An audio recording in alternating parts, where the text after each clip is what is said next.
कैसे हैं आप? उम्मीद करती हूँ आप सभी स्वस्थ तथा सुरक्षित होंगे। बच्चों, आज हम मुग्धा के पाठ 11 को पढ़ेंगे, जिसका शीर्षक है 3 वरदान। यह कहानी एक कंजूस सेठ और उदार किसान के ऊपर आधारित है। उदार किसान को किस प्रकार लाभ होता है और कंजूस सेठ को किस प्रकार मुसीबत का सामना करना पड़ता है, इस कहानी में यही बताया गया है। आज हम लोग इस कहानी के माध्यम से कंजूसपन की बुराई और उदारता के महत्व को समझेंगे। तो बच्चों, आप अपनी मुग्धा की किताब के पेज नंबर 68 को ओपन कीजिए। साथ ही अपने हाथ में एक पेंसिल लीजिए। हम कठिन शब्द के नीचे लाइन खींचते जाएंगे और उसके अर्थों को भी लिखेंगे। पाठ 11, 3 वरदान।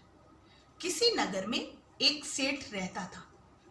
उसी नगर में एक गरीब किसान भी रहता था। सेठ धनी था, लेकिन बहुत ही कंजूस था। कंजूस किसे कहते हैं? जो अपने रुपए पैसे को बिल्कुल भी खर्च नहीं करता है। किसान गरीब था, लेकिन दिल का बहुत उदार था। उदार को अंडरलाइन कीजिए, उसके ऊपर लिखिए परोपकारी या दानशील। एक दिन की बात है, शाम का समय था। सेठ अपने घर में बैठा था। तभी एक मुसाफिर आया। मुसाफिर को अंडरलाइन कीजिए और उसके ऊपर लिखिए यात्री। वह भूखा और थका हुआ था। उसे देखते ही सेठ समझ गया कि यह कुछ मांगने ही आया है। उसने गुस्से में कहा, भाग जा यहाँ से, मुझसे कुछ उम्मीद ना रखना। उम्मीद को अंडरलाइन कीजिए और उसके ऊपर लिखिए आशा। यानी कि मुसाफिर सेठ से कुछ भी मांगने की आशा ना रखे। मुसाफिर ने कहा, सेठ जी, मैं कई दिन से भूखा हूं और थका हुआ भी हूं। सर्दी का मौसम है, इस समय कहाँ जाऊंगा? मुझे एक रात का आश्रय दे दीजिए। आश्रय को अंडरलाइन कीजिए और उसके ऊपर लिखिए सहारा। सेठ ने गुस्से में कहा, क्या यह धर्मशाला है? चला जा यहाँ से, नहीं तो नौकर बुलाकर निकलवाना पड़ेगा। यानी सेठ जी ने उस मुसाफिर को डांट करके भगा दिया। मुसाफिर उदास होकर पास में ही गरीब किसान के घर गया। किसान ने खुशी मन से उस मुसाफिर को आश्रय दिया। आश्रय मतलब होता है सहारा, यानी रहने की जगह दी। उसे प्रेम से भोजन कराया। प्रेम मतलब प्यार। प्रेम अंडरलाइन कीजिए और उसके ऊपर लिखिए प्यार से। फिर एक खाट पर गुदड़ी बिछा दी। मुसाफिर शांतिपूर्वक सो गया। सुबह होते ही मुसाफिर जागा। जाते समय उसने दिव्य स्वरूप धारण किया। यानी बहुत दिव्य स्वरूप, बहुत दिव्य आकार धारण कर लिया और किसान से बोला, मैं मुसाफिर बनकर तेरी परीक्षा लेने आया था। मैं तेरी सेवा भक्ति से प्रसन्न हूं। प्रसन्न मतलब कि खुश हूं। तुम मुझसे कोई वरदान मांगो, तुम्हारी इच्छा अवश्य पूरी होगी। इच्छा मतलब होता है चाह। इच्छा अंडरलाइन करो, उसके ऊपर लिखो चाह। अवश्य मतलब होता है जरूर। किसान भगवान के चरणों में गिरकर बोला। चरणों मतलब होता है पैरों में। चरणों को अंडरलाइन करो और उसके ऊपर लिखो पैरों में। प्रभु, आपके दर्शन प्राप्त हो गए।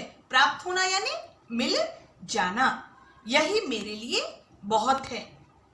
सेवा भक्ति में मेरी श्रद्धा बनी रहे, यही मेरी इच्छा है। तथास्तु कहकर भगवान अदृश्य हो गए। तथास्तु को अंडरलाइन कीजिए और उसके ऊपर लिखिए ऐसा ही हो। तथास्तु मीन्स होता है ऐसा ही हो। तभी एक अद्भुत घटना घटी। अद्भुत मतलब होता है अनोखी।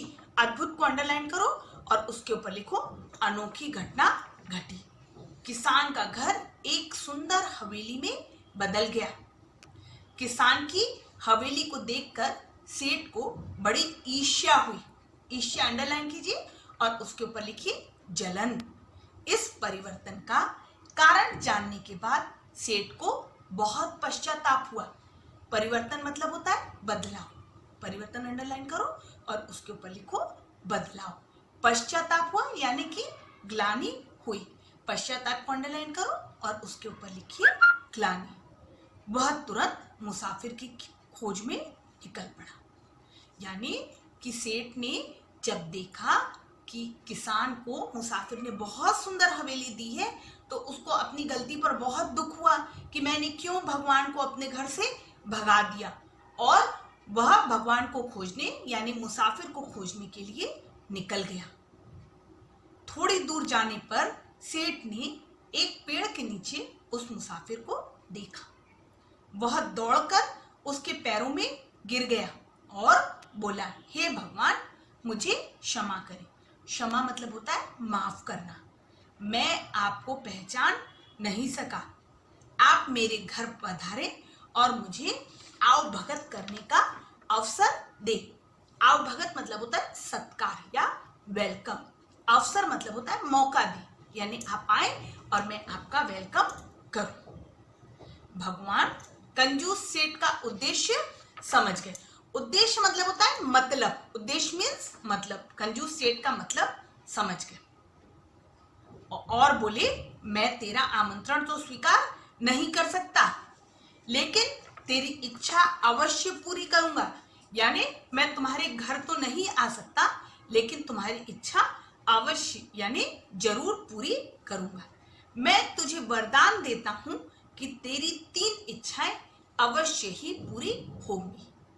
वरदान मतलब होता है जब कोई हमारा बड़ा, हमारे देवता या गुरुजन हमारे ऊपर प्रसन्न होकर के हमारी मन चाही वस्तु हमें दे देते हैं। सेठ को तो मानो मन मांगी मुराद मिल गई। मुराद मीन्स होता है इच्छा। मुराद को अंडरलाइन करो और उसके ऊपर लिखो इच्छा। वह खुशी खुशी घर आ गया। रात भर यही सोचता रहा कि वरदान में क्या मांगू। सुबह होते ही मुर्गा बोल उठा, कुकड़ू कू। यह सुनकर सेठ परेशान हो उठा और बोला, हे भगवान, इस मुर्गे का नाश हो, यानी यह मुर्गा मर जाए।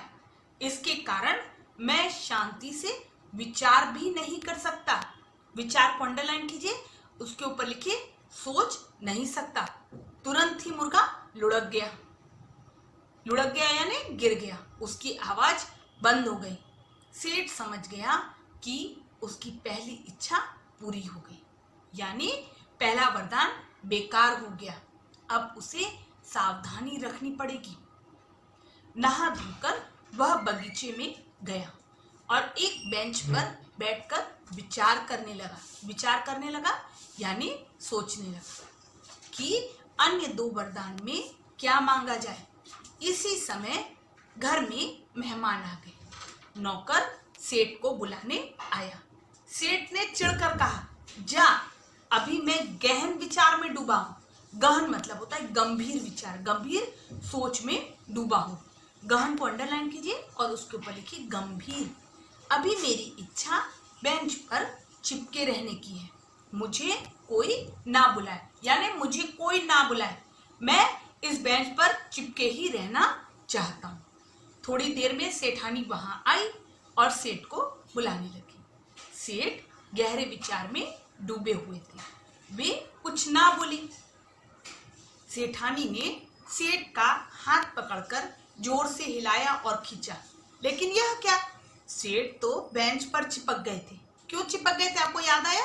सेठ ने कहा था कि अभी मेरी इच्छा इस बेंच पर चिपके रहने की है। सेठानी को बहुत आश्चर्य हुआ।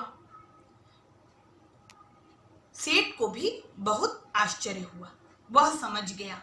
निराश होकर यानी दुखी होकर सिर पर हाथ मारते हुए बोला, हे भगवान, मैंने अपना दूसरा वरदान भी व्यर्थ गवाया, यानी मेरा दूसरा वरदान भी बेकार हो गया।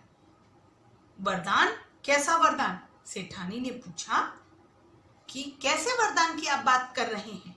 सेठ ने सेठानी को पूरी बात बताई। सेठ की बात सुनकर सेठानी ने सेठ को उल्हाना देते हुए कहा कि यह सब तुम्हारे लोभ का परिणाम है। लोभ मतलब लालच। लोभ को अंडरलाइन कीजिए और उसके ऊपर लिखिए लालच। परिणाम मतलब होता है फल। अब शोक करने से कोई फायदा नहीं, यानी दुखी होने का कोई भी फायदा नहीं है। अब एक ही उपाय है, तुम भगवान से तीसरा वरदान मांगो और बेंच से अलग हो जाओ। यानी सेठ जी तीसरा वरदान मांग करके बेंच से अलग हो जाए। सेठ को सेठानी की बात उचित लगी। उचित मतलब होता है सही। वह जोर से बोला, हे प्रभु, आप दयालु हैं। आप दयालु यानी दया करने वाले, आप लोगों पर दया करने वाले हैं। मुझे इस बेंच से मुक्त कर दीजिए, यानी आजाद कर दीजिए। ऐसा ही हुआ, सेठ बेंच से छूट गया और सेठानी के साथ घर गया। अब वह भी उदार बन गया। उदार मतलब दयालु बन गया। अपने संपत्ति अच्छे कार्यों में खर्च कर, यानी अपने पैसे को, धन को और रुपए को अच्छे कार्यों में खर्च करने लगा। तो बच्चों, आपने देखा उदार किसान को अपनी उदारता के कारण किस प्रकार लाभ मिला। उसकी टूटी फूटी झोपड़ी एक बड़े महल में बदल गई। लेकिन सेठ को अपनी कंजूसी के कारण कितनी ज्यादा हानि उठानी पड़ी। लेकिन हानि से उसे एक फायदा हुआ कि वह उदार बन गया। तो बच्चों, उम्मीद है आपको पाठ अच्छी तरह समझ में आ गया होगा। चलिए बच्चों, हम प्रश्नोत्तरों की तरफ ध्यान देते हैं। मौखिक, किसान कैसा व्यक्ति था? किसान दिल का बहुत उदार था। नेक्स्ट क्वेश्चन, भगवान किस वेश में आए थे? भगवान मुसाफिर के वेश में आए थे। नेक्स्ट क्वेश्चन, किसान को भगवान से क्या प्राप्त हुआ? किसान को भगवान से एक सुंदर हवेली प्राप्त हुई। सेठ को भगवान ने कितने वरदान दिए? आपको याद आ गया होगा, सेठ को भगवान ने 3 वरदान दिए। सेठ किस चीज से चिपक गया? सेठ बगीचे की बेंच से चिपक गया। तो बच्चों, ये थे मौखिक प्रश्नोत्तर। चलिए अब हम लिखित प्रश्नोत्तरों की तरफ चलते हैं। सेठ कहाँ रहता था? उसका स्वभाव कैसा था? सेठ किसी नगर में रहता था और वह स्वभाव से कंजूस था। नेक्स्ट क्वेश्चन, मुसाफिर को देखकर सेठ ने क्या कहा? मुसाफिर को देखकर सेठ ने कहा, भाग जा यहाँ से, मुझसे कुछ उम्मीद मत रखना, यानी कि तुम मुझसे कुछ भी पाने की आशा मत करना। किसान ने मुसाफिर की आवभगत किस प्रकार की? किसान ने मुसाफिर की आवभगत उसे ठहरने की जगह देकर, भोजन कराकर और बिस्तर पर शांति पूर्वक सुला करके की। नेक्स्ट क्वेश्चन, सेठ का पहला वरदान किस प्रकार व्यर्थ हो गया? सेठ का वरदान यह बोलकर व्यर्थ हो गया कि हे भगवान, इस मुर्गे का नाश हो। सेठानी ने सेठ को उल्हाना देते हुए क्या कहा? सेठानी ने सेठ को उल्हाना देते हुए कहा, यह सब तुम्हारे लोभ का परिणाम है। तो बच्चों, अब हम नेक्स्ट क्वेश्चन की तरफ चलते हैं। सही उत्तर पर सही का निशान लगाओ। सेठ उदार कंजूस था। कैसा था सेठ? कंजूस था। किसान दिल का उदार या ईर्ष्यालु था? ईर्ष्यालु मतलब होता है ईर्ष्या करने वाला या किसी से जलन करने वाला। उदार मीन्स होता है दयालु। किसान दिल का उदार था। सेठ के घर एक व्यापारी या मुसाफिर आया। तो कौन आया था सेठ के घर? मुसाफिर। मुसाफिर को सेठ किसान के घर आश्रय मिला। किसके घर आश्रय मिला? किसान के घर आश्रय मिला। सेठ को 3-4 वरदान प्राप्त हुए। सेठ को 3 वरदान प्राप्त हुए। चलिए अब हम नेक्स्ट क्वेश्चन की तरफ चलते हैं। किसने किस कहा, भाग जा यहाँ से, मुझसे कुछ उम्मीद ना रखना। किसने कहा? यह सेठ ने मुसाफिर से कहा। क्या यह धर्मशाला है? यह बात किसने कही? सेठ ने भिखारी यानी कि मुसाफिर से कही। भगवान मुझे क्षमा करें, मैं आपको पहचान ना सका। यह बात सेठ ने मुसाफिर से कहा। नेक्स्ट क्वेश्चन देखिए, जा, अभी मैं गहन विचार में डूबा हुआ हूं। यानी गहरे विचार में डूबा हूं, यह बात सेठ ने अपने नौकर से कही। इसके बाद देखिए नेक्स्ट क्वेश्चन हम देखते हैं, दिए गए शब्दों से वाक्य बनाओ। परिवर्तन, परिवर्तन मतलब होता है बदलाव, तो इसका वाक्य बनेगा परिवर्तन संसार का नियम है। पश्चाताप, गलती का दुख होना, सेठ को अपने किए पर पश्चाताप होने लगा। आवाज, कोयल की आवाज अच्छी लगती है। कोयल कितना मीठा बोलती है, तो मीठे बोलने वाले की आवाज हर किसी को अच्छी लगती है, तो इसका वाक्य होगा कोयल की आवाज अच्छी लगती है। उदार मतलब होता है दयालु, उदार व्यक्ति की सभी तारीफ करते हैं। नेक्स्ट क्वेश्चन देखिए, वरदान, भगवान ने सेठ जी को 3 वरदान दिए। बच्चों चलिए अब हम नेक्स्ट क्वेश्चन की तरफ चलते हैं। भाषा कौशल का पहला प्रश्न, निम्नलिखित वाक्यों को निर्देशानुसार बदलिए। तो यहाँ पर वाक्य अलग अलग कालों में बदलने को दिए गए हैं। किसी नगर में एक सेठ रहता था, इसे वर्तमान काल में बदलना है। तो था यानी कि भूतकाल हो गया, वर्तमान में बदलना है। किसी नगर में एक सेठ रहता है। नेक्स्ट क्वेश्चन देखिए, किसान धनी है लेकिन कंजूस है। इस वाक्य को भूतकाल में बदलना है। तो किसान धनी था लेकिन कंजूस था। नेक्स्ट क्वेश्चन देखिए, कल मुसाफिर यहाँ आया था। इस वाक्य को भविष्यत काल में बदलना है। तो कल मुसाफिर यहाँ आएगा। नेक्स्ट क्वेश्चन देखिए, किसान ने मुसाफिर को भोजन कराया। इसे भविष्यत काल में बदलना है।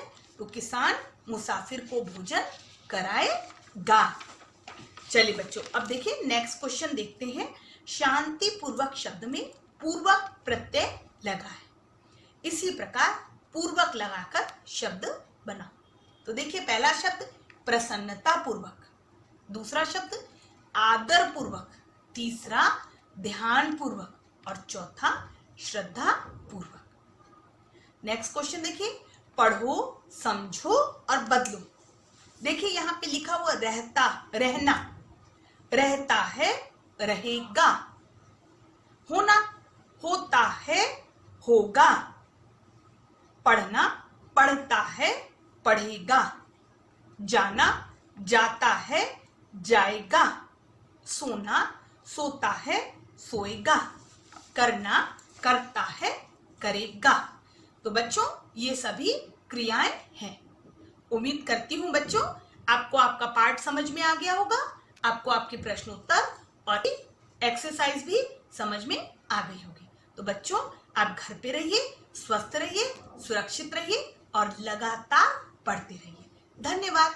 आपका दिन शुभ हो।